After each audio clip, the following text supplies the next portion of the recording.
Bueno, buenas tardes. Un placer estar aquí acompañándoles nuevamente. Y el estudio de hoy, como ya vieron en el título, se trata de un tema que ya dio la anciana Terry hace más o menos un mes, en febrero. No sé si aquí se está escuchando con feedback, ustedes me dicen. No, ¿Se el oye o sonido no? está Ok, perfecto. Ujú. bueno, está bien. Entonces, un tema que ya dio la anciana Terry ya hace más o menos un mes para el Ministerio de Eslovaquia. Y aquí ella, pues el título literalmente es una copia y pega de aquel. Comienza con ¿Soy acaso guarda de mi hermano? Y al final se va entendiendo el porqué, la razón de ese título, en fin. Una de las razones por la que ella comienza a abordar esto es porque estamos estudiando Apocalipsis 17 y también la relación entre el séptimo reino, el sexto reino y ese periodo de transición, cómo entendemos este tema de la ley dominical y pues las cabezas, la bestia y la mujer ya sentada en el trono, etcétera. Dando como una mayor explicación a las cosas, ella quiere abordar Apocalipsis 17 desde otro punto de vista. Y ahora sí, pues vamos a dar paso a lo que sería el estudio. Yo voy a compartir aquí, em, ok, pantalla, ok, y vamos acá. Ahí ya pueden ver, creo, ¿no? Bueno, ella hace referencia a un estudio que dio el anciano Parminder por ahí en enero más o menos en el Campal de Fiji. Creo que esos estudios también fueron traducidos. Y en esos estudios se va a hablar sobre el voto 16. ¿Y el voto 16 de qué trataba? ¿Lo recuerdan? El voto 16 de los votos bautismales.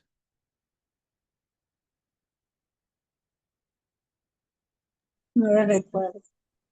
Mm, Bueno, tenía que ver es con el diezmo, ¿ya? El voto 16 tiene que ver con el diezmo. Entonces, en ese voto básicamente te está diciendo así en breves palabras que si usted está comprometida o comprometido a apoyar el movimiento financiándolo a través del diezmo, ¿ya? Y en ese mismo voto se comienza a utilizar un versículo de referencia que es Primera de Corintios 9 versos del 8 a 14. ¿Quién lo puede leer? No sé si tú misma, Liliana, lo puedes leer, si lo consigues, o Yesenia o Trinidad. Ya lo voy a buscar. Primera de Corintios. 8 al 14. Pues de todas formas, si se lo encuentran antes, la persona que lo encuentre antes, y Mm. que como el tiempo es bien limitado, Corintios 9:8. 9, 8 al 14. Ajá. Digo, digo pues a los solteros y a las viudas, que No, bueno fue, ¿sí? no, Primera de Corintios, capítulo 9 Ah, versículo 8 al 14. sí, Sí, disculpa. no, tranquila. Sí. Digo esto solo como hombre, ¿no dice esto también la ley? Porque en la ley de Moisés está escrito, no pondrás bozal al buey que trilla. ¿Tiene Dios cuidado de los bueyes o lo dice enteramente por nosotros? Pues por nosotros se escribió, porque con esperanza debe arar el que ara, y el que trilla, con esperanza de recibir del fruto. Si nosotros sembramos entre vosotros lo espiritual, es gran cosa si segaremos de vosotros lo material. Si otros participan de este derecho sobre vosotros, ¿cuánto más nosotros? Pero no hemos usado de este derecho, sino que lo soportamos todo por no poner ningún obstáculo al Evangelio de Cristo. ¿No Va. sabéis que los que... ¿Sí? Hasta el Sí, 14, dale, ¿no? dale, dale. ¿No sabéis que los que trabajan en las cosas sagradas comen del templo y que los que sirven al altar del altar participan? Así también ordenó el Señor a los que anuncian el Evangelio que vivan del Evangelio. Gracias, gracias Liliana. Entonces, bueno, aprovechando que lo leíste, vamos entonces a intentar resolver algunas cosas. Primero, partiendo del contexto, ¿no? Digamos el contexto geográfico y también el histórico. Esta carta de Corintios es una de las primeras cartas que escribe Pablo. ¿Y en qué ciudad él le llega a escribir esa carta? No sé si lo saben. Pues yo estaba incorrecto al comienzo, así que no hay problema porque pueden decir lo que se les ocurra, que más o menos creen dónde él pudo haber estado en ese tiempo. Los romanos. Eh, no, él no estaba en Roma en ese tiempo. Pues bueno, él estaba en Éfeso, ¿ya? En ese momento y le está dirigiendo esta carta a los Corintios, quien, ya ustedes saben, cuando uno lee toda esa carta, es una iglesia que tiene muchos problemas, ¿ya? Pues hijos que se acuestan con sus madres, etcétera, cometen incesto, comen de los sacrificados a los ídolos, otros que no, bueno, o sea, una iglesia así con bastantes dificultades, ¿no? Para comprender el mensaje del movimiento de Cristo de ese tiempo. Entonces, una de las cosas a las que él quiere apuntar es hacia, hacia el tema del diezmo y va a comenzar a listar tres cosas. Vamos a anotarlas acá. Entonces ya saben que esto él lo escribe desde, ¿ya? Y se le está dirigiendo a la iglesia de Corintios, quien tiene dificultades en comprender el mensaje. Vamos a ponerlo así como Corintios representando una iglesia en problemas, ¿no? La Odisea, por ejemplo. Ella esto no lo menciona, es algo que, pues nada, leyendo la carta a los Corintios, eso es lo primero que se me viene a la mente, una iglesia con bastantes conflictos. Bueno, en fin. ¿Cuál es la finalidad entonces de esta carta? Él intenta listar tres cosas. La primera, él menciona sobre las cosas espirituales y cuáles serán estas cosas espirituales que él dice que él quiere cegar. Tú misma, Liliana, que acabas de leer eso. ¿Cuál será esas cosas espirituales que él quiere cosechar o que él espera recibir como recompensa? Porque en el versículo 14 te habla de que el que predica el evangelio, que también viva el evangelio, ¿no? Entonces, ¿cuáles serán estas cosas espirituales que él piensa cegar? ¿O a qué se refiere eso? El egoísmo. Mm, no, no creo que sea el egoísmo, Es decir, digamos. tú dices Ujú. lo que quiere cosechar él Eso, exacto, en lo Pablo. espiritual, Eso, o mejor, ¿qué es lo que él está intentando sembrar en las personas para recibir una recompensa al final y cosechar? Al final, ¿qué eh, es lo que él está sembrando, pues? él está sembrando el evangelio, ¿no? Ujú. ¿O a Exacto, qué te refieres? Ok. exacto, es el evangelio, ¿sí? Eso serían las cosas espirituales y que él espera recibir una recompensa de eso. ¿Cuál es la recompensa? La salvación de esas personas a las que él está sembrando ese mensaje. Ahora, ¿qué es la otra cosa que él lista allí? Digamos, entre el versículo 11 y el versículo 12 específicamente.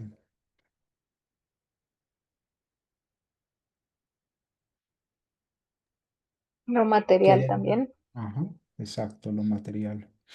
Tenemos entonces las cosas materiales y a qué se refiere cuando uno, y específicamente Pablo allí cuando habla de las cosas materiales, qué específicamente es lo que le está procurando allí, mandando ese mensaje a la iglesia de Corintios. Sobre el diezmo, un mensaje sobre el Ujú. diezmo. Sí, pero ¿qué va a hacer él con esa plata, digamos? Está buscando es apoyo financiero, digamos así, ¿no? Es una especie de apoyo financiero de parte de la iglesia, porque ese es su único empleo, ese es su trabajo a tiempo completo. Y él, como mensajero, busca vivir, pues, a través del apoyo financiero que le otorga la iglesia. Ahora, en el versículo 12 se habla de otra cosa, que se lista en el versículo 12.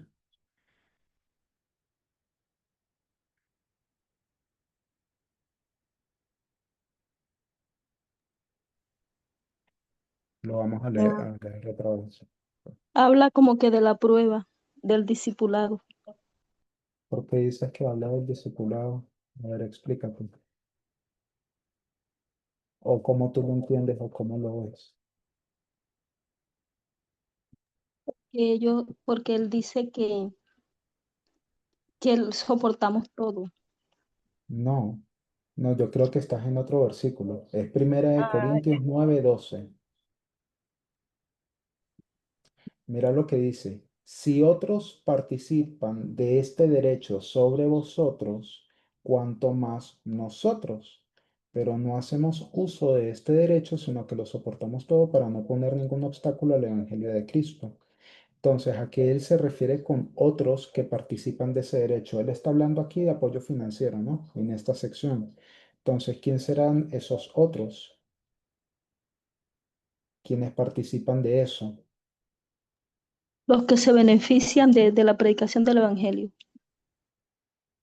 No. Digamos, él está hablando sobre el apoyo financiero, tómenlo como en un aspecto general.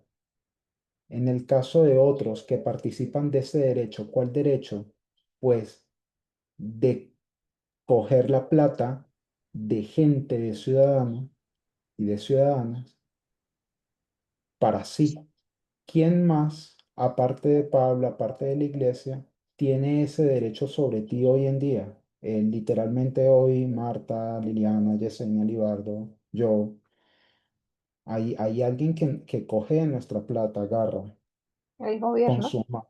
Exacto, es el gobierno, con su mano llega y esa hay mucha discusión sobre eso, porque llega con su mano, mete su mano en mi bolsillo y me saca un montón de plata. ¿Y de dónde y con qué derecho y por qué?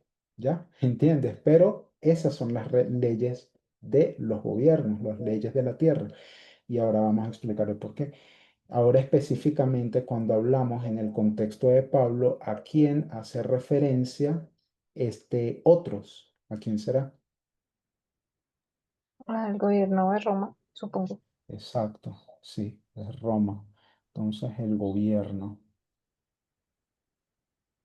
¿Y cuál es eso que nosotros pagamos? Porque aquí arriba entendemos de que es el diezmo, pero abajo, aquí abajo, cuando habla de Roma, ¿de qué estamos hablando? Cuando hablamos del gobierno, ¿qué tipo de diezmo, por decirlo así, secular le estamos dando al gobierno?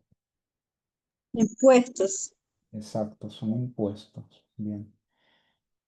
Entonces, ya van a encontrarle más o menos sentido a medida de que vayamos avanzando, porque yo también me quedé como que, bueno, pero ¿qué tiene que ver, qué tiene que ver este tema con lo que ella quiere hablar al final? Pero ella lo va hilando de una buena forma, en fin. Entonces, estos otros, como ya dijo Yesenia, se refiere a Roma y el gobierno romano, o mejor dicho, cualquier gobierno en la tierra. ¿Cuál es el propósito de un gobierno? El propósito es acento en la O, no tilde en la segunda O en la primera, en la segunda. Sí, en la Eh, segunda. gracias. Propósito de un gobierno. ¿Cuál creen ustedes que es el propósito de un gobierno en la tierra? ¿Por qué razón nos quitarán de nuestra plata en impuestos? ¿Para qué? ¿Cuál es ese propósito? Para sostener las instituciones. Ujú. Sostener las instituciones bien y digamos a nivel práctico. ¿Cómo tú ves reflejado tus impuestos a nivel práctico? Las obras sociales, Ujú. ¿Cómo cuáles obras sociales? salud, la Ujú. educación, Exacto. el Digamos, deporte. exacto, deporte, etcétera. Es decir, mantenimiento de rutas, sistema de aguas negras, protección. ¿Por qué? Porque gran parte del gasto público se va dirigido a pagar el sueldo de quién, soldados, policías, etcétera. O sea, todo lo que tenga que ver con el gasto público, obra social. Entonces, en fin, el propósito de todo gobierno en esta tierra es proteger en términos generales, ¿ya? Proteger y proveer para las personas, ¿ya? Entonces, se avanza en ese estudio y ella lo hila con Romanos capítulo 13. No sé si ahora alguien más quiere leer Romanos capítulo 13, versículos 1 y versículo 2.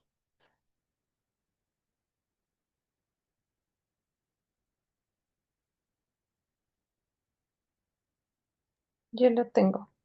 A ver, por favor, Roseli. Dice, sométase toda persona a las autoridades superiores, porque no hay autoridad sino de parte de Dios, y las que hay por Dios han sido establecidas.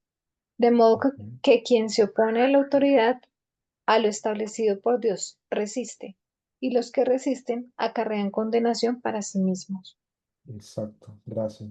Y en general, ¿cómo tú puedes entender este versículo, Yesenia? Entonces, nosotros estamos aquí en la tierra y si, por ejemplo, el gobierno dice, no, señor, aquí vamos a regresar un poquito a la antigua mentalidad adventista.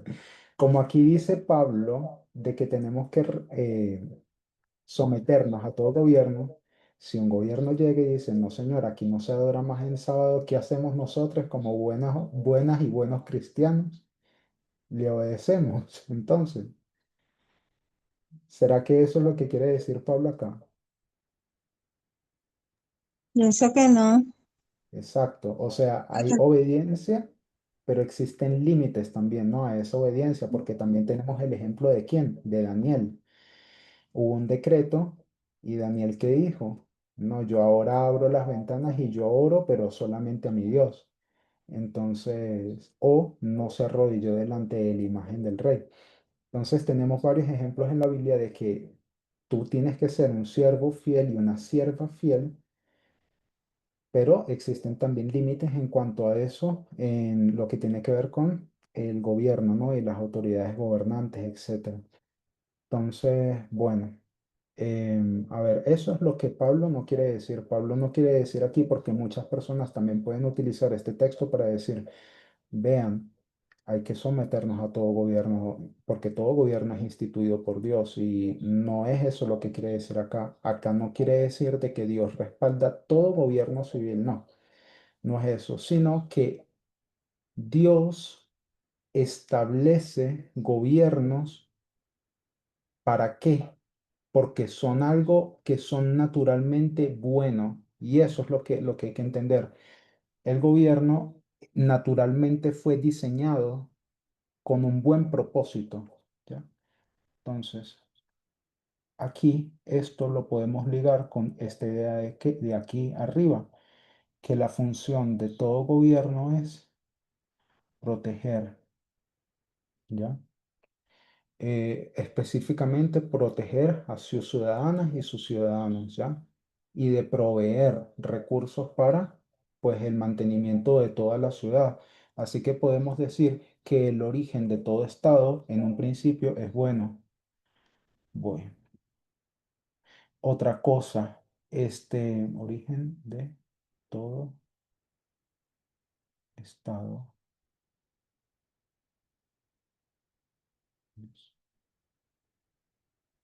Voy. Y quiero que entendamos esta partecita de aquí, que es el origen, ¿no? Que quiere decir el inicio o el comienzo de todo estado es algo bueno. Ya lo que pase de ahí en adelante, todo dependerá, pero en principio es bueno. Ahora, otra cosa, como tampoco quiero ser muy aburridor, si tienen dudas, si tienen algo que complementar o algo que añadir, como yo no estoy viendo la pantalla ni viendo manitas ni nada, porfa, allí me interrumpen, dicen, aportan, agregan, sus aportes son valiosos, entonces no se queden calladas, ¿no? Pueden aportar siempre o hacer preguntas siempre. Yo no tengo las respuestas porque yo, pues así como ustedes, apenas pues estoy en todo este proceso y también estoy en humildad aprendiendo. Pero si yo tengo cómo responder, pues les respondo. Y si no, Pues ya le digo a Yesenia que me rescate, no sé. A ver. Ay, yo Entonces, tampoco sí. tengo todas las respuestas. Pero bueno, pero sabes más, por lo menos en este grupito, entonces a ti te toca. Bueno. Em, en fin, ahora avanzando al versículo 3 y al versículo 5, aquí se nos va a estar hablando sobre la ideología, ¿ya? Del Estado. Y por esa razón fue que aquí colocamos que el origen de todo Estado es bueno. Y eso lo vamos a entender cuando leemos los versículos del 3 al 5. Vean lo que dicen. Porque los gobernantes no son de temer para el que obra bien, sino para el que obra mal. ¿Quieres pues no temer a la autoridad? Haz lo bueno y tendrás aprobación de ello, porque es un servidor de Dios para tu bien. Pero si haces lo malo, teme, porque no en vano lleva la espada, pues es servidor de Dios, vengador para castigo al que practica lo malo. Por tanto, es necesario someterse, no solo por causa del castigo, sino también por causa de la conciencia. O sea, aquí se nos está hablando y de hecho cuando la gente estudia, por lo menos en teoría política, se habla de la teoría de las dos espadas, porque hubo un momento en el que la política y la teología se ligaron. Y en ese momento surgió Juan Calvino y propuso esta idea de la teología de las dos espadas, la espada del siervo de Dios, o sea, la espada civil y la espada eclesiástica. La espada eclesiástica la tenía en ese momento el papado, pero cuando él formuló esa teoría de las dos espadas, ¿quién tenía la espada? Entonces era el rey de Inglaterra, que figuraba prácticamente como la cabeza de todas las iglesias en Inglaterra. Entonces, la espada civil y la espada eclesiástica estaban de alguna forma pues separadas, ¿ya? Em, a ver, esto es una de las cosas que sirve también de fundamento para el tema de la separación de la iglesia y del Estado. Pero bueno, en fin, tampoco era a ir para allá, solamente fue así como un inciso. Y, y que el punto es de que la ideología de un Estado es servir, ¿ya? Es un servidor de Dios para el que obra bien, pero es un castigo para el que obra mal. Ahora avanzando a los versículos 6 y 7 dice, y también por esto pagáis impuestos, porque son servidores de Dios que se dedican a esto mismo. Pagad a todas las deudas, al que tributo, tributo, al que impuesto, impuesto, al que respeto, respeto, al que honra, honra. Entonces, esto es básicamente como una paráfrasis de lo que ya había dicho Jesús. Dale a César lo que es del César y a Dios lo que es de Dios. O sea, separa las cosas. A Dios, pues, obedécele y adórale y rinde tributo como tú le tienes que dar tributo.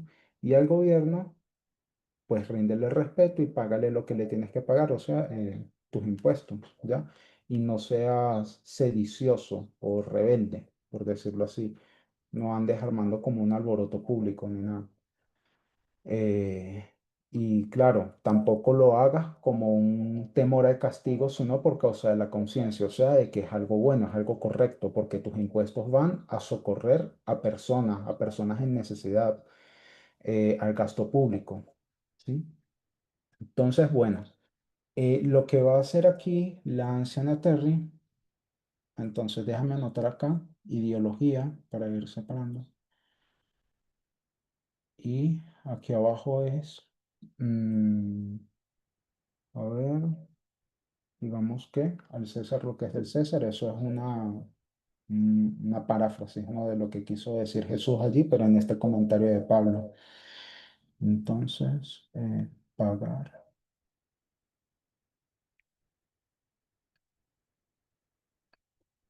Ahora sí. Hace mucho tiempo, entonces, se nos dijo de que parte de la metodología de las parábolas nos permitía establecer historias o hacer vínculos entre historias por tres vías. Una de esas vías era buscando la palabra en sí, ¿no? Que esa era una de las cosas que utilizaba mucho antes, ¿no? El anciano Jeff, y que también esto tiene problemas, pero digamos, es una de las formas o métodos que la gente utiliza para tratar de hilar una historia. Entonces, la palabra en sí.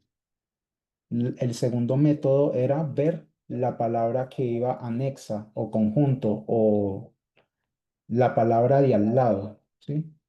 Vamos a decir que era la palabra adjunta. Y la que la mayoría de las veces se utiliza, sobre todo en los últimos tiempos con estos estudios, es es vincular historias a través de conceptos. Entonces, en este caso, la anciana Terry lo que va a hacer es eh, va a comenzar a armar toda una historia en base a esto, en base al concepto. ¿Y de qué concepto estamos hablando? De que el gobierno y un estado, su origen es bueno. Ese es el concepto que entonces ella va a comenzar a hilar. Y de allí hablamos entonces sobre cuál es la primera ciudad que se registra en toda la Biblia. ¿Ustedes lo recuerdan?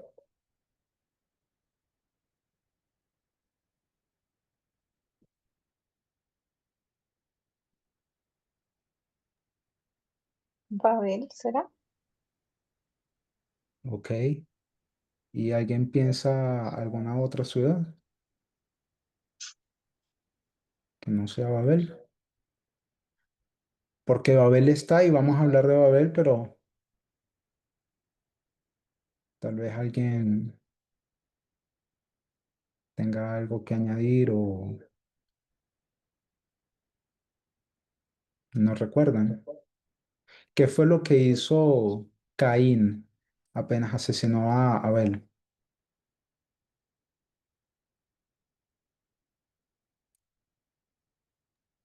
Yo, Huyó. Y luego de eso, ¿qué hizo? ¿Se recuerdan de los comentarios del espíritu de profecía? ¿Dónde vivían los hijos de Dios? ¿En qué parte montañas, vivían? en las ¿En dónde? montañas, en las Exacto, montañas, eso, en las montañas. ¿Y dónde vivían las hijas de los hombres? los valles. En los valles. Y Ujú. específicamente, ¿qué había en el valle? O sea, ¿la diferencia estaba en la altitud o qué había en el valle para que ellas vivieran ahí? Pues ahí habían, las tierras eran fértiles y estaban al lado del río, ¿no? Bueno, vamos a leerla entonces para recordarnos. Vamos a Génesis 4. No sé si tú tienes Biblia allí, Marta, o Trinidad, o Sí, Eduardo. César, ¿Sí? tengo Biblia. Bueno, puedes porfa leer allí en Génesis 4. Vamos a leer los versículos del 9 al 12 primero. Génesis 4 del 9 al 12. Ujú. Dice, y Jehová dijo a Caín, ¿dónde está Abel tu hermano? Y él respondió, no sé, ¿soy yo acaso guarda de mi hermano? Y él le dijo, ¿qué has hecho? La voz de la sangre de tu hermano clama a mí desde la tierra. Ahora pues, maldito seas tú de la tierra que abrió su boca para recibir de tu mano la sangre de tu hermano. Cuando labres la tierra, no te volverá a dar su fuerza. Errante y extranjero serás en la tierra.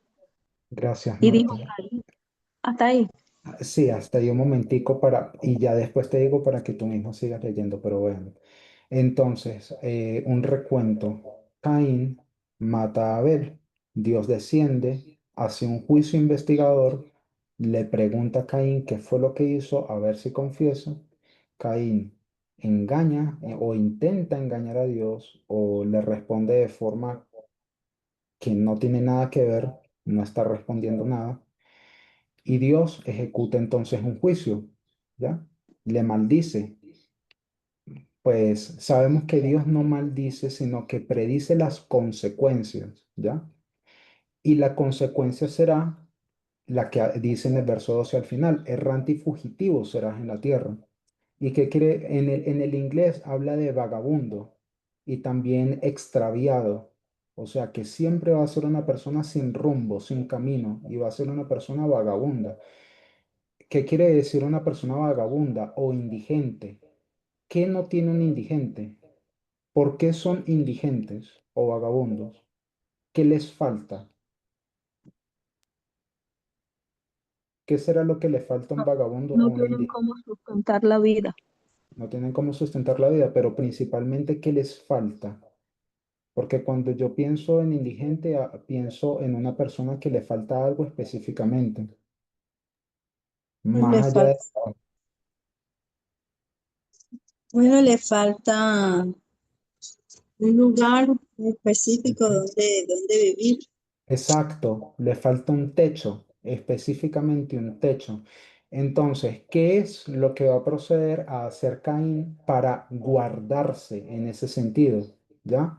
Porque recuerden que hay una maldición que está cayendo sobre él. Nadie se quiere juntar con Caín. ¿Por qué nadie se quiere juntar con Caín? Porque todo el mundo dice, o sea, Dios no le maldijo en el sentido de que te odio y ahora yo quiero que la pases mal. No, él predijo las consecuencias de sus acciones.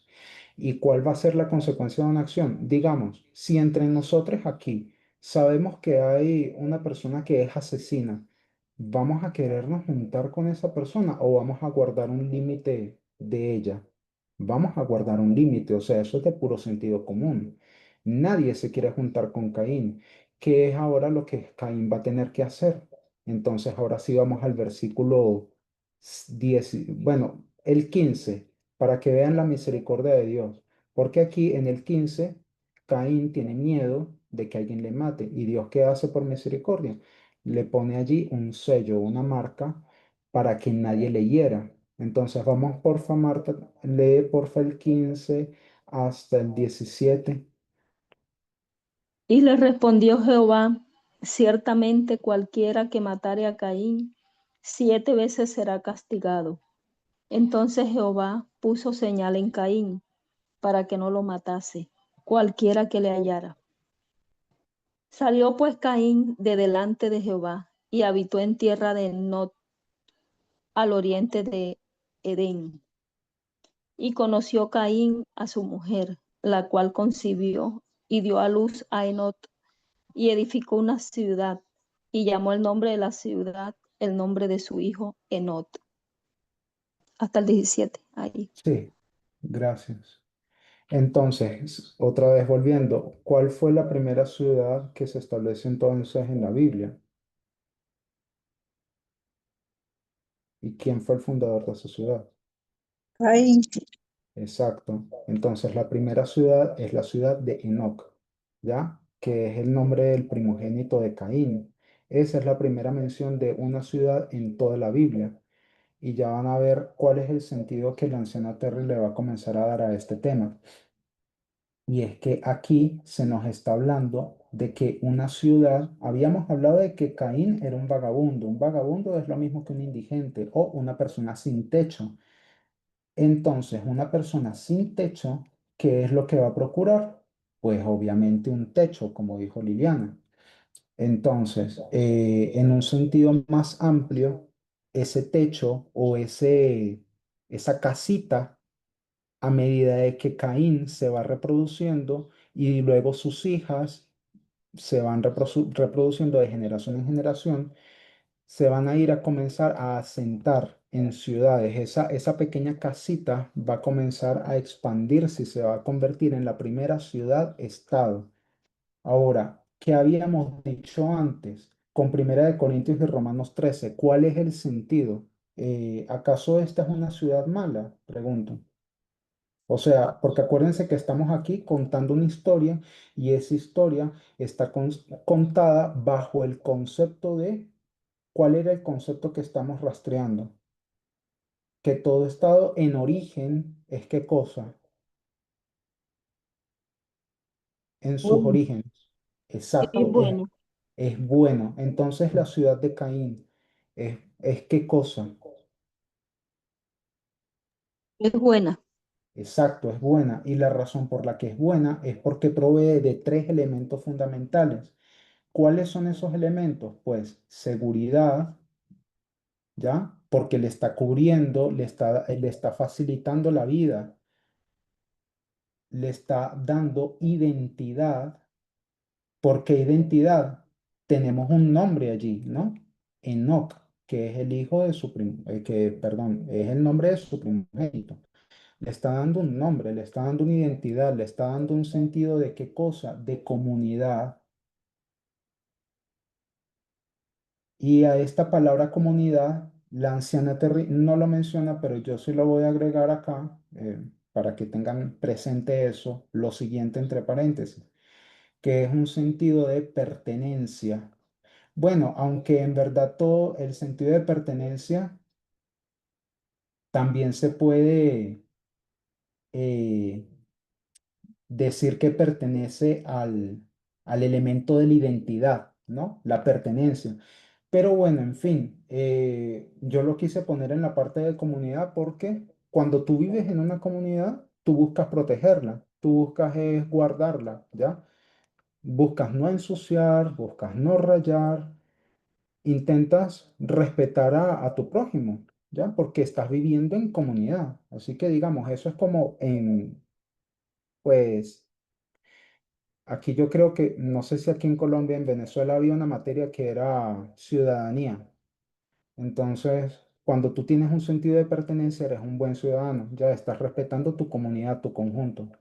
Entonces, por eso fue que yo lo agregué allí. Ella no lo coloca, pero yo lo agregué. Tampoco es una cosa de tenerse que explayar tanto en eso, pero pues en fin, el punto es ese, de que la ciudad de Caín, así como toda ciudad bíblica, toda, y ella lo va a demostrar más adelante, tiene un origen bueno. Eso es el punto. ¿Y por qué tiene un origen bueno?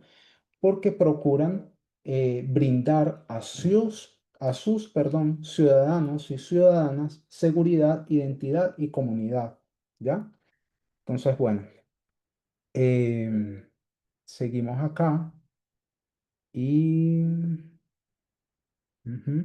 Ok, ella hace la aclaratoria. Lo que hizo Caín no fue algo malo. Lo que hizo Caín al construir una ciudad fue intentar resolver sus problemas, porque él ya estaba metido en un problema. Él era errante, él era vagabundo, nadie quería estar con él. Y Caín dice, ok, ahora, qué hago yo? Pues, ¿qué es lo que hace? Se refugia, hace algo humano. Entonces hay que Pues también, ¿sí? podríamos decir también que Caín era como un inmigrante. Exacto, Caín era una especie de inmigrante, bueno, no sé si inmigrante, porque, bueno, pudiéramos decir que sí, en el sentido de que Caín perdió la ciudadanía de Dios, ¿ya? Ya Caín ya no era más parte del reino de Dios.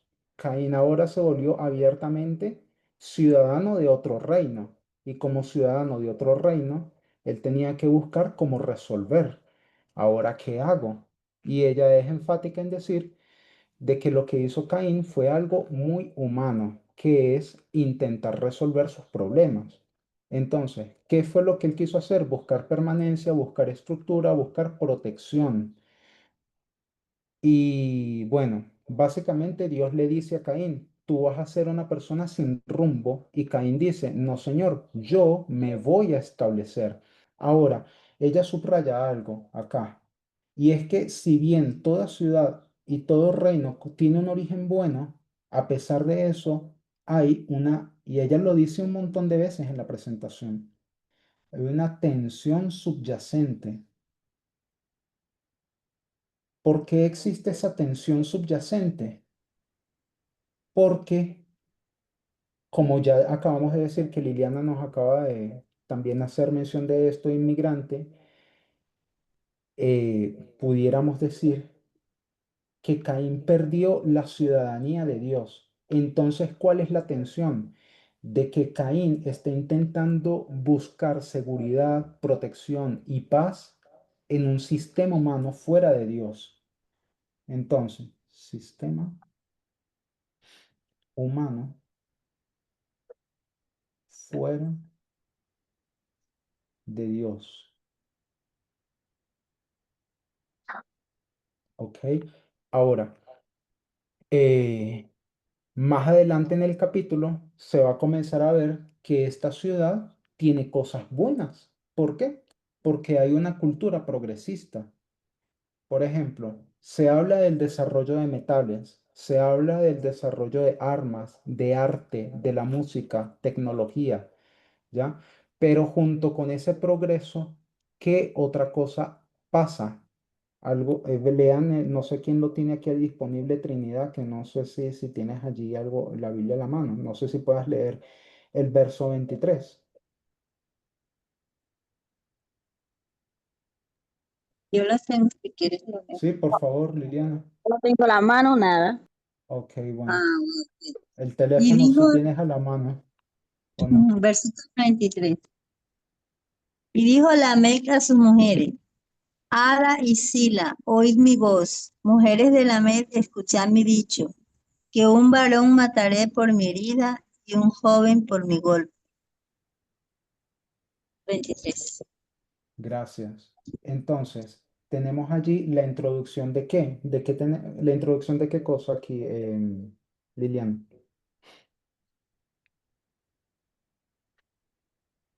¿Qué se introduce en el verso 23? Porque en el resto de versículos se habla de que esa ciudad comenzó a progresar culturalmente, en arte, música, tecnología, ciencia, etcétera. Pero junto a eso pasó esto que vemos en el verso 23. ¿Y qué fue lo que se introdujo? O si alguien quiere ayudar a Liliana. Una venganza. No sé, ¿con cuántas personas se te es permitido casar? Ah, ya, yo lo sé. Poligamia. Ah, ya Exacto. se introduce la poligamia. Eso, la poligamia, exacto, porque aquí dice dos, bueno, menciona dos mujeres allí, o sea, poligamia. Y además de eso, lo que ya dijiste, Liliana, que es una venganza o mejor dicho, agresividad y violencia.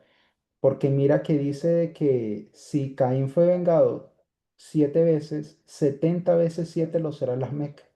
O sea que lo que él hizo fue desencadenar una ola de violencia tremenda, aparte de la poligamia. No solamente él, seguramente toda esa ciudad ya estaba llena de violencia.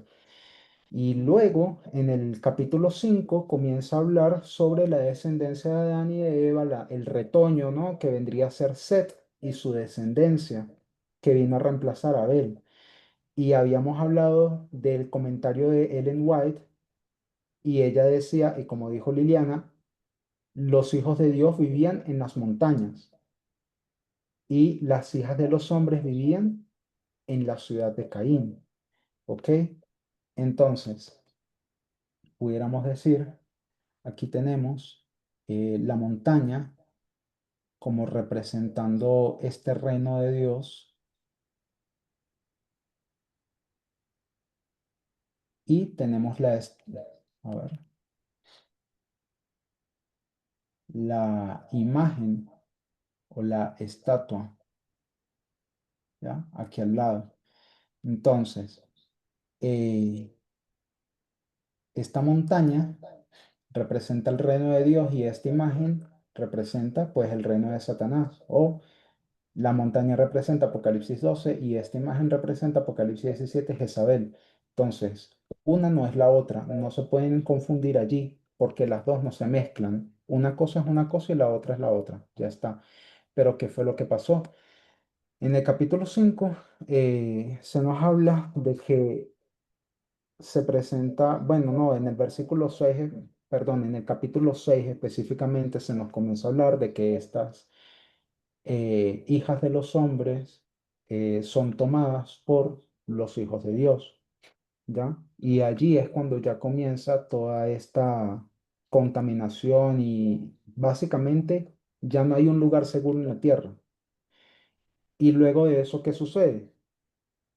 Pues el diluvio, ¿no? Que lo tenemos en el capítulo 7. Entonces Dios resetea a la humanidad, ¿m? Porque si bien Caín encontró una forma de resolver alguno de sus problemas, nunca pudo resolver todo el problema ni la raíz del problema, porque básicamente estaba viviendo bajo qué cosa, bajo un sistema humano, era un sistema fuera de Dios. Y aquí lo que la anciana Terry también hace es decir o intercambiar, mejor dicho, la palabra Dios con derechos humanos. Y aquí ella va a encontrar la tensión de la que ella hablaba. Hay una tensión subyacente siempre que se crea un reino o una ciudad, que aunque el reino y la ciudad no tienen un mal comienzo, tienen un origen bueno, o mejor dicho, tienen una buena intención, al final del día, como no tienen un medio para poder proteger en su totalidad los derechos humanos, al final esa tensión termina por estallar y termina desatándose un gobierno déspota, ¿ya? Y eso es lo que vamos a ver a partir del capítulo 10 y el capítulo 11 de Génesis. Ahora sí, ¿cuál es ahora la segunda mención o cuál es la segunda ciudad que se crea? Acuérdense, hablamos de la primera ciudad antes del diluvio, que era la ciudad de Enoc. Hablamos de que esa ciudad en un principio era una ciudad buena porque proveía seguridad, proveía comunidad y proveía identidad. Pero luego esa ciudad se corrompió, se llenó de violencia. ¿Por qué razón? Porque había una tensión subyacente desde su origen, desde su mismo origen ya tú la puedes ver. ¿Y cuál era esa tensión subyacente? De que Caín intentaba protegerse, guardarse y vivir bajo un sistema humano fuera de Dios. ¿Y qué dijimos que significaba fuera de Dios? O mejor dicho, ¿qué dijimos que significaba Dios en este contexto de este estudio? ¿Con qué estamos reemplazando la palabra Dios? Derechos Derechos humanos. humanos. Exacto. Entonces, desde el mismo origen, aunque la ciudad de Caín era una buena ciudad, estaba apartada de Dios, es decir, apartada de los derechos humanos, al final se desencadenó en violencia y en un gobierno que no podía resolver los problemas, en fin, de fondo de su sociedad. Ya estaba basado en un sistema humano. Entonces, esta ciudad cae por eso. Y esto es una constante en la profecía bíblica, que toda ciudad y todo estado, todo reino tiene un buen origen, pero al apartarse de Dios y no tener en cuenta los derechos humanos, al final terminan derivándose en gobiernos déspotas y terminan cayendo por esa misma razón. Luego tenemos el otro ejemplo que ya lo había dicho Yesenia, que es el ejemplo de Babilonia. ¿Quién es el fundador de Babilonia? En Nimrod, verdad, ¿sí? eso, Nimrod, sí, exactamente. Entonces aquí tenemos el fundador, Caín, ¿Cuál es y el fundador de Babilonia? Nimrod, que es descendiente de Caín también. Bueno, de Cam. Te pregunté, Ah, no, mentira, no, no. No era descendiente de yo Caín, no, era descendiente no de me Cam. respondí, no sé qué haces. Y Cam es descendiente de Set, eso. Porque la simiente de Caín fue reseteada en el diluvio. Sí, es verdad. Bueno. Entonces, tenemos aquí Babilonia. Fue fundada por Nimrod, descendiente de Cam. Ahora, ¿cuál es el problema de Nimrod? Y por qué, otra vez, pregunto, para que pensemos un poco, porque cuando uno lee de Caín, enseguida ya el sesgo de uno lo lleva a pensar, esto debe de ser un problema y una mala ciudad. Pero dijimos desde el principio que todo origen de todas las ciudades son buenas, de todos los estados, su origen es bueno. Entonces, en el caso de Babilonia, aunque haya sido fundada por un ser como Nimrod, descendiente de Cam, que violó a su mamá, esta persona, aún así, tenemos que quitarnos el sesgo y esta ciudad tenía que tener también un origen bueno. Entonces, ¿cuál era el propósito de Babilonia y por qué razón surge la figura de Nimrod? ¿Cuál creen ustedes? así como pensándolo. Vean, pasaron por un diluvio, están saliendo del arca. ¿Qué no hay para comer? No ¿Qué hay, falta? ¿Cómo? no hay plantas, no hay nada. Exacto, está todo un peladero.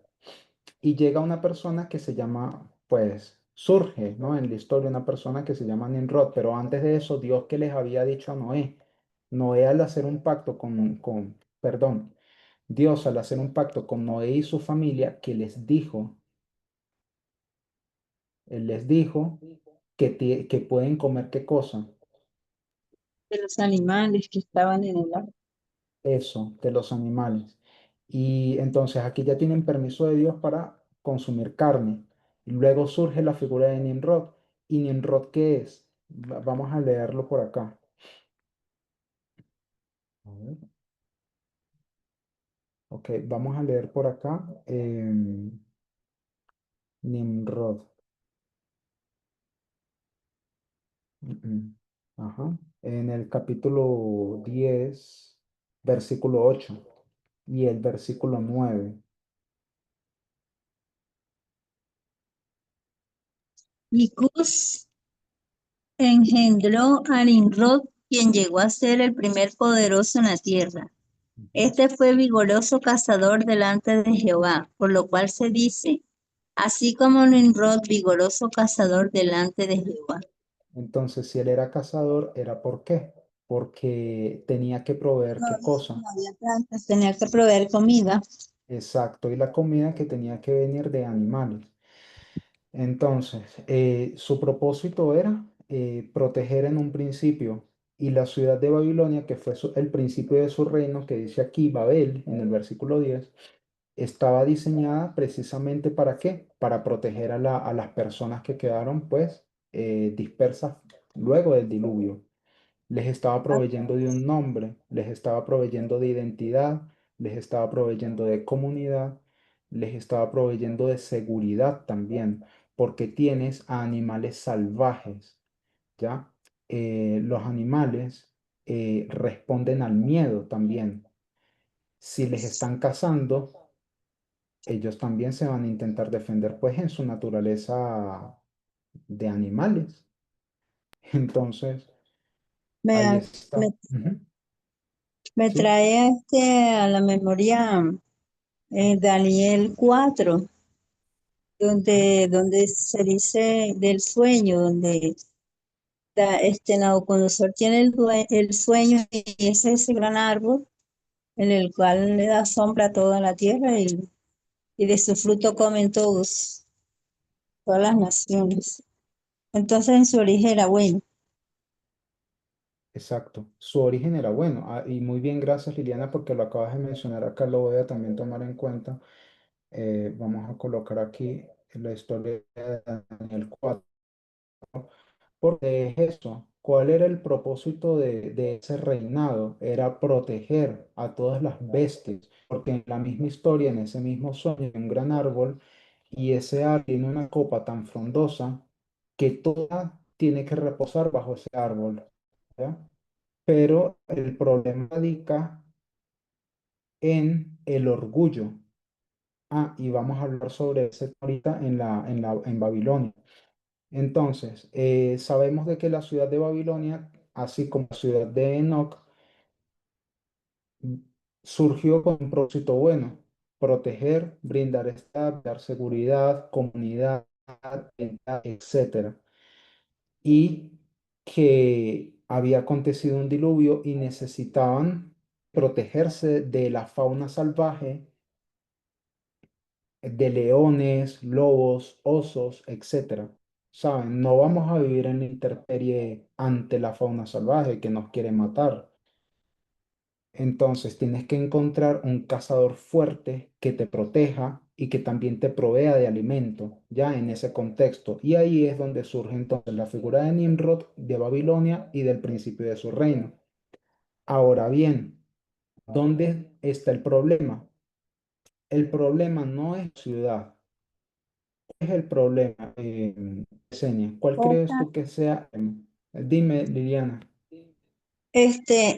Este, como en principio era bueno, pero como tú dijiste ahorita, cuando los derechos humanos, no se garantizan, entonces ya se vuelve malo, se convierte en bestia, como, como este, Nabucodonosor, que se convirtió en bestia por no haber obedecido.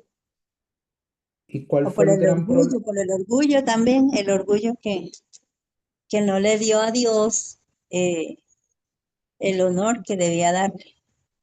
Exacto. ¿Y qué habíamos dicho que era Dios? Porque lo vas a mencionar y muy bien que estableciste ese paralelo. Entonces, ¿y Dios es en el contexto del estudio?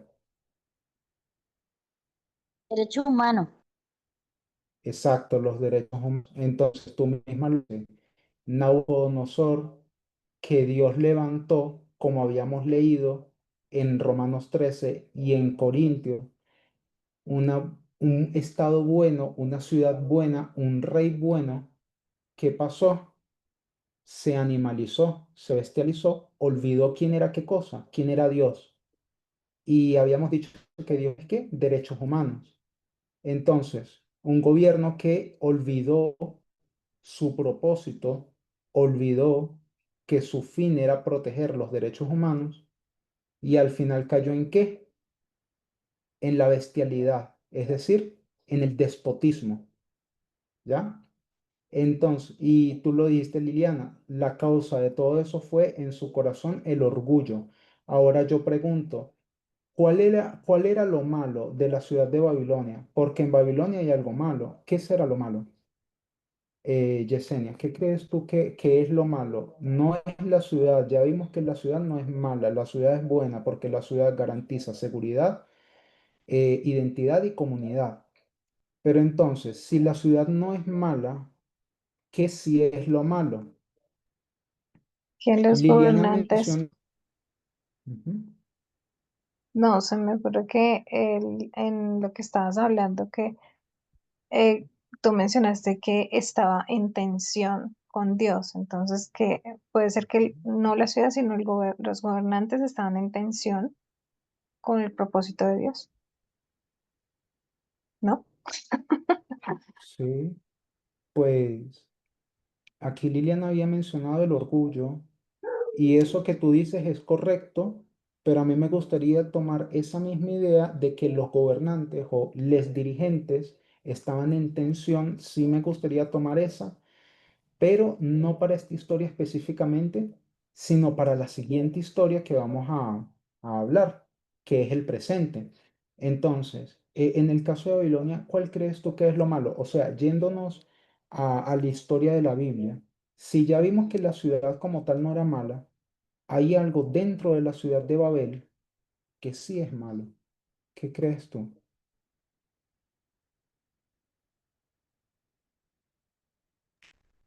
La soberbia. No, pero la soberbia es algo intangible. Yo estoy hablando es de algo material, algo tangible ahí. La Eh, Ujú. torre. podrías, Sí, la torre. Exacto. podría ser, Eso, es la torre. ¿Por qué es la torre? Porque la torre representa, voy a colocarlo aquí, la torre, esto es lo que está mal. Porque la torre, otra vez retomando lo que había dicho Liliana sobre el orgullo, representa, ¿qué cosa? Representa el poder centralizado. Centralizado. Y aquí me gustaría entonces colocar entre paréntesis la idea de Yesenia y es este tema de la tensión entre gobernantes. Bueno, porque esa idea es interesante porque esto mismo, esta tensión entre gobernantes, lo vamos a ver en nuestro presente, en nuestra historia. De hecho, estos dos elementos, el poder centralizado y la tensión entre los gobernantes, son las dos cosas que a lo que aterrizamos a la fecha de hoy, ¿ya? Entonces, tenemos que la ciudad no es mala, que la ciudad tiene un propósito bueno, que Nimrod fue básicamente, vamos a decir esto, Nimrod fue la respuesta a un problema.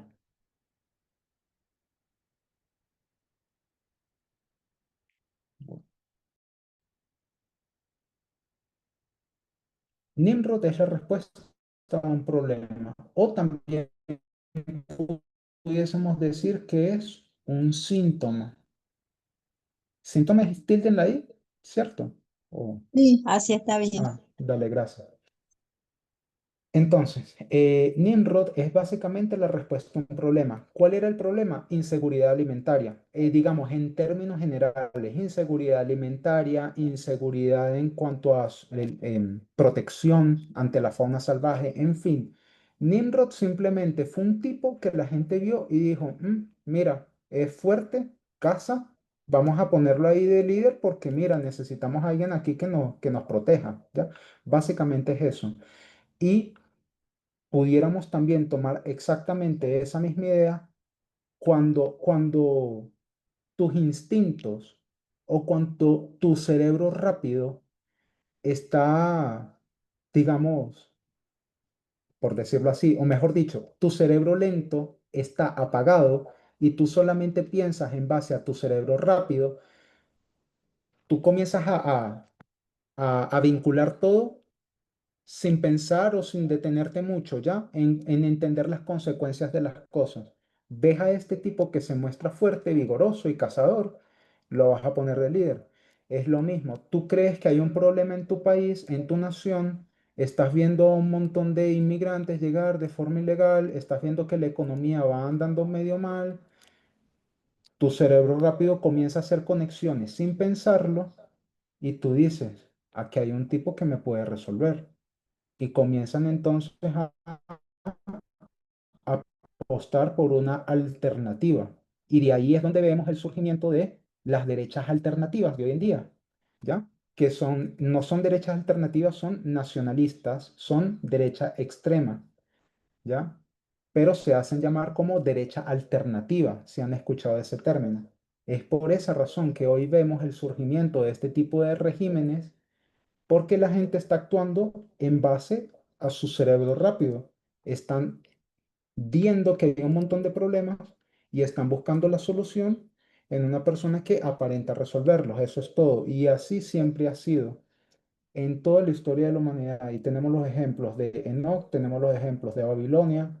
La ciudad en un principio es buena y te ofrece protección, pero como se basa en un sistema humano y es un sistema humano frágil y olvidado de Dios, o sea, de los derechos humanos, no hay un mecanismo suficientemente fuerte que los garantice, va a surgir un líder y este líder al final, por causa del orgullo, como lo vimos aquí, la torre va a comenzar a centralizar el poder, va a formar una dictadura y eso es lo que va a conllevar el fin de ese gobierno.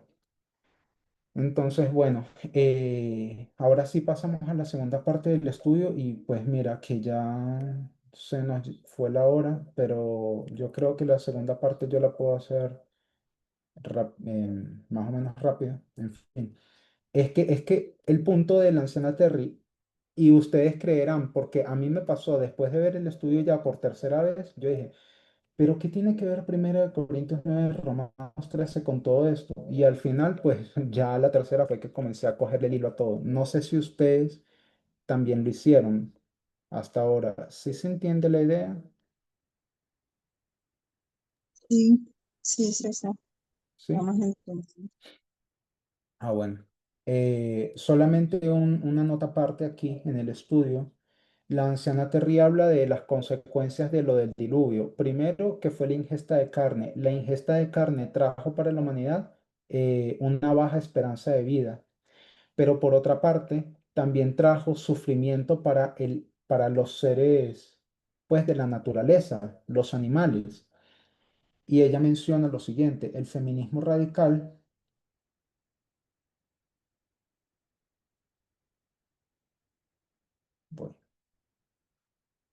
se preocupa por el bienestar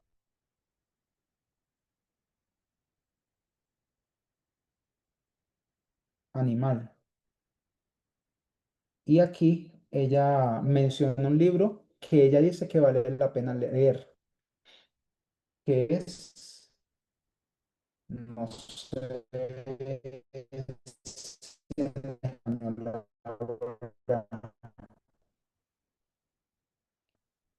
pero es es Jonathan, pues, Jonathan Safar Hall, Jonathan Safar Hall. Es el libro, Eating Animals. Entonces, por si acaso lo encuentro por ahí, pues se los pasaría. Y al final de este estudio, de la primera parte, ella termina diciendo que Nimrod tiene un propósito, crear Babel tiene un propósito. Tú tienes animales salvajes alrededor, tienes que proteger a las personas al construir una ciudad con muros. Y los inicios de Babel son necesarios. Entonces, por eso es de que yo hablé de que Nimrod, y así como Babel, Babilonia, son una respuesta, ¿ya? A un problema, es decir, son respuesta a una necesidad en concreto, ¿ya? Por eso es de que el origen de las ciudades no son malos, el origen es bueno, pero como tienen una tensión desde su misma concepción, y es una tensión que va a durar a lo largo de su historia, al final terminan cayendo por causa de su propio despotismo, que viene dado por el orgullo de un gobernante. Entonces, bueno, ahora sí, vamos a la segunda parte. Hasta aquí la primera parte, Trinidad, Yesenia. Yo sé que ya me pasé de la hora. Yo no sé cómo será esto. Yesenia,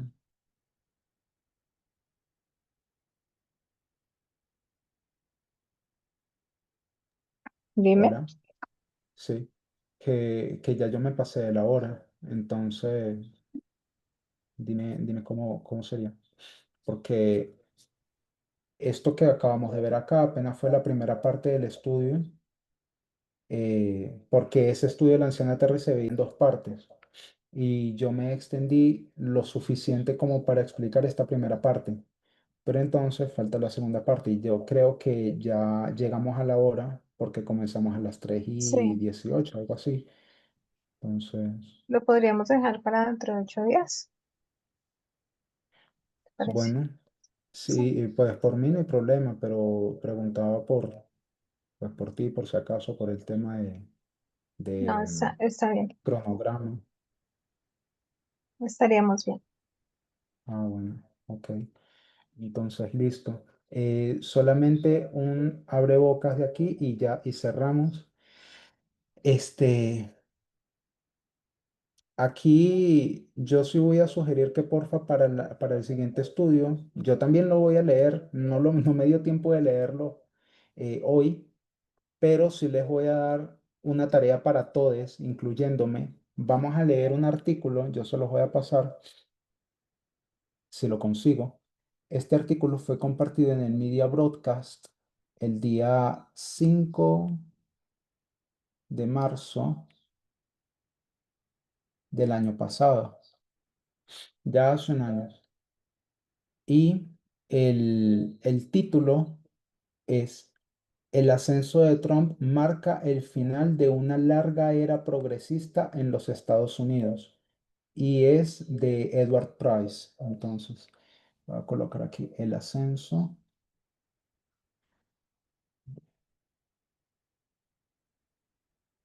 eh, Perdón.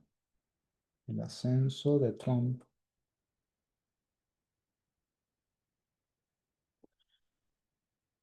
marca el final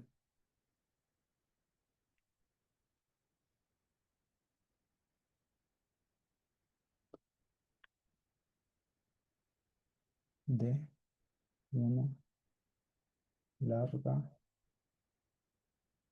era progresista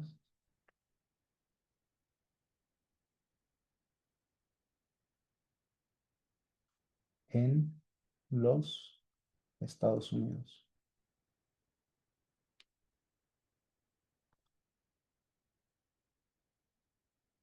Y el autor es este, Edward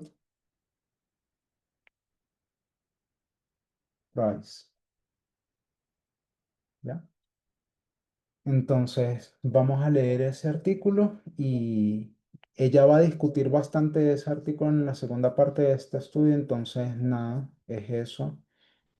Quedamos hasta allí y estoy seguro que si la primera parte del estudio fue, creo yo, que fue suficientemente bien explicada y buena, la segunda parte es todavía mejor porque ella va a comenzar a ligar o vincular este concepto del inicio de todos los estados y de todas las naciones como siendo algo bueno, pero con esta tensión subyacente y lo va a poner desde la perspectiva del sexto reino y el séptimo reino y eso, o sea, nuestra historia, básicamente, y también de sus inicios.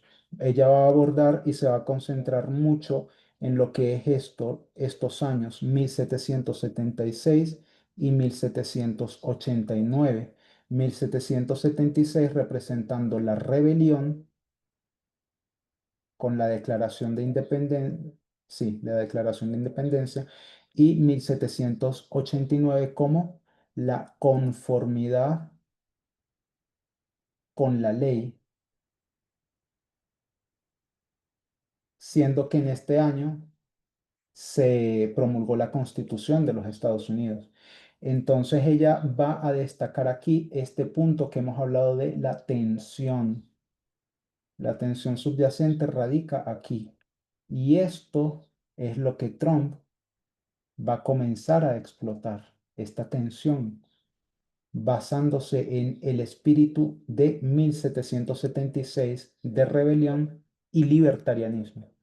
Entonces, bueno, ese fue la breboca que quise dejar para la segunda parte y espero que estén aquí presentes también para la segunda parte y aportemos mucho de ese artículo. Y bueno, ya, eso sería la primera parte de la presentación y yo no sé si quieran hacer algún comentario, aporte o pregunta.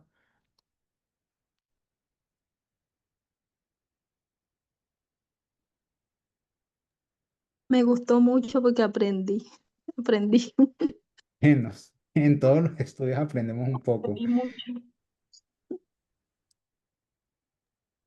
Gracias Y espero que lo igualmente. suba para repasarlo.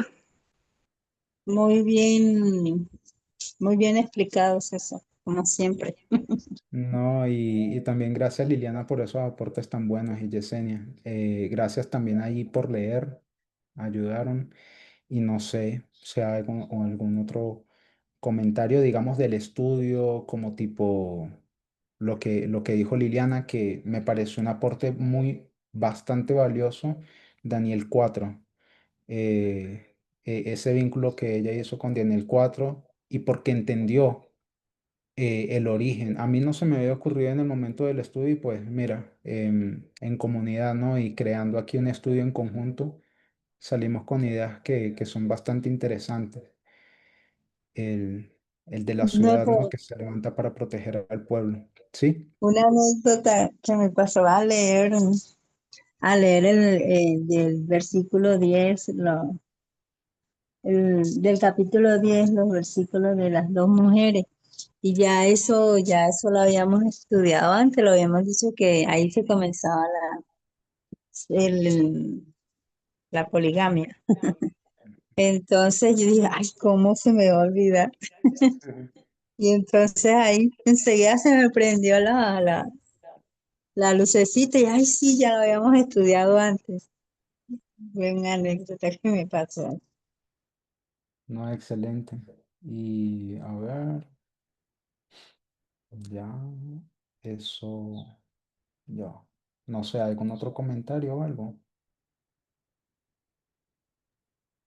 Muchas gracias, César. Yo creo que podríamos cerrar con una oración. Ok, a ver, Trinidad, ¿a ti te gustaría cerrar con una oración? por nosotros. Amén. Yo casi no sé orar, pero bueno. Como de que... Y, ay, perdón que te digo Trinidad. Si me das permiso de llamarte Trinidad, porque la otra vez me dijiste que Trina, pero en verdad me Ah, incomoda llamar a la gente por diminutivo. No, no hay problema si te digo Trinidad. pero aprendí porque, y yo dije, ¿y qué será llamar a la gente por diminutivo? Entonces también aprendí eso. Ah, pues sí, diminutivo es como el nombre recortado, por decirlo así. A mí me gusta decir el nombre completo, ¿no? Sí, claro, como que uno se acostumbra también a llamar a personas así, como que no es lo correcto. Para mí, pues. Y yo soy Bueno, lo contrario, a mí me gusta llamar a la persona por diminutivo. bueno, buenísimo. Cada quien tiene su forma. Entonces, nada, adelante. Gracias a todos por participar. Trinidad, adelante. Oremos. Amado Dios que estás en los cielos, gracias te damos, Señor, por permitirnos reunirnos acá. Gracias por tu misericordia, Señor, por el cuidado que has tenido para con cada uno de nosotros, por la salud. Gracias por el estudio que tuvo César, Señor, pues así seguimos aprendiendo cada día. Querido Dios, quédate con nosotros en este resto de tarde y con cada uno, Señor, de nuestras familias, de los hermanos del movimiento. Te lo imploramos por los méritos de Cristo Jesús. Amén.